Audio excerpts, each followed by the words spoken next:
Bismillahirrahmanirrahim. Assalamualaikum warahmatullahi wabarakatuh. Saya Selva Padilla, NPM 100, 102, 170, 65 dari Program Studi Hukum Ekonomi Syariah Fakultas Syariah.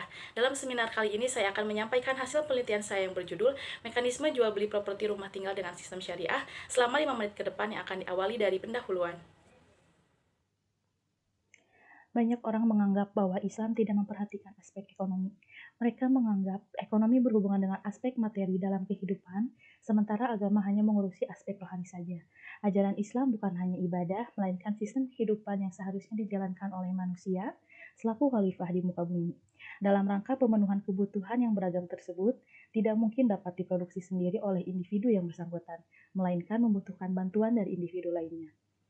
Sejalan dengan jumlah penduduk yang makin pesat, tuntutan akan tersedianya berbagai fasilitas yang mendukung kehidupan masyarakat juga mengalami peningkatan.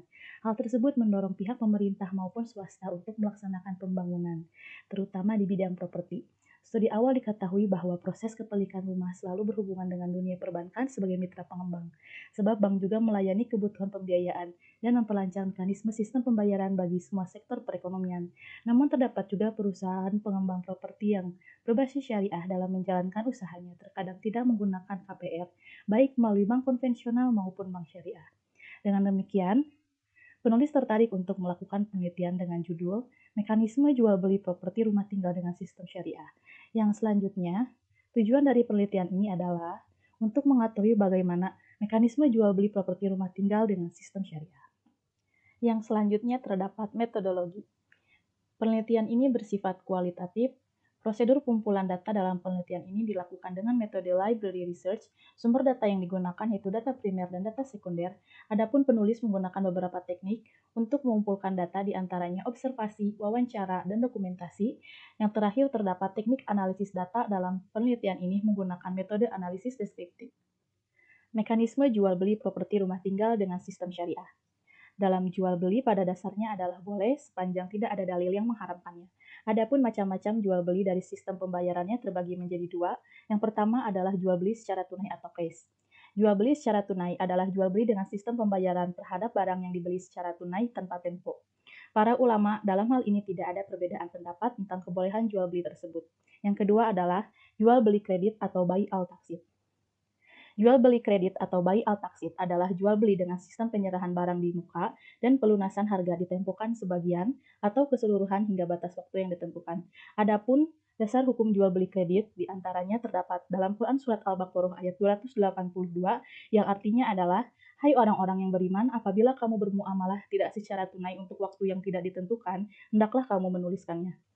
Pendapat para ulama terbagi menjadi dua. Yang pertama, ada pendapat ulama yang membolehkan, adapun pendapat ulama yang tidak memperbolehkan. Akad yang digunakan dalam jual beli properti rumah tinggal dengan sistem syariah terbagi menjadi dua. Yang pertama adalah jual beli murabahah.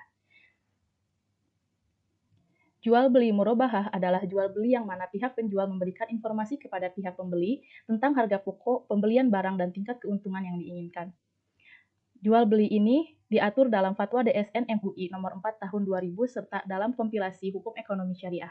Adapun dasar hukum akad murabahah adalah terdapat pada Quran Surat An-Nisa ayat 29 yang artinya, hai orang-orang yang beriman, janganlah kamu saling memakan harta sesamamu dengan jalan yang batil, kecuali dengan jalan perniagaan yang berlaku dengan suka sama suka di antara kamu, dan janganlah kamu membunuh dirimu, sesungguhnya Allah adalah Maha Penyayang. Adapun rukun akad dari murabahah diantaranya yang pertama, penjual, yang kedua pembeli, yang ketiga ialah barang atau objek jual beli, yang terakhir terdapat ijab dan qabul. Akad yang kedua ialah jual beli istisna. Jual beli istisna adalah akad jual beli pesanan antara pihak produsen atau penerima pesanan dengan pemesan untuk membuat suatu produk barang dengan spesifikasi tertentu di mana bahan baku dan biaya produksi menjadi tanggung jawab pihak produsen, sedangkan sistem pembayarannya bisa dilakukan di muka, di tengah, atau di akhir. Akad ini diatur oleh Fatwa DSN MUI nomor 6 tahun 2000 tentang jual beli istisna dan kompilasi hukum ekonomi syariah. Dasar hukum akad istisna terdapat pada Quran Surat Al-Baqarah ayat 282. Yang artinya, hai orang-orang yang beriman, apabila kamu bermuamalah tidak secara tunai untuk waktu yang tidak ditentukan, hendaklah kamu menuliskannya. Adapun rukun akad istisna diantaranya yang pertama pemesan, yang kedua adalah penjual, yang ketiga barang atau objek akad, yang terakhir ialah ijab dan qabul. Berdasarkan pemaparan di atas, dapat disimpulkan bahwa dalam jual beli pada dasarnya adalah boleh, yakni sepanjang transaksi tersebut tidak ada dalil yang melarangnya. Adapun macam-macam jual beli properti rumah tinggal dari sistem pembayarannya terbagi menjadi dua, yaitu jual beli secara cash atau tunai dan secara kredit atau bai al-taqsid.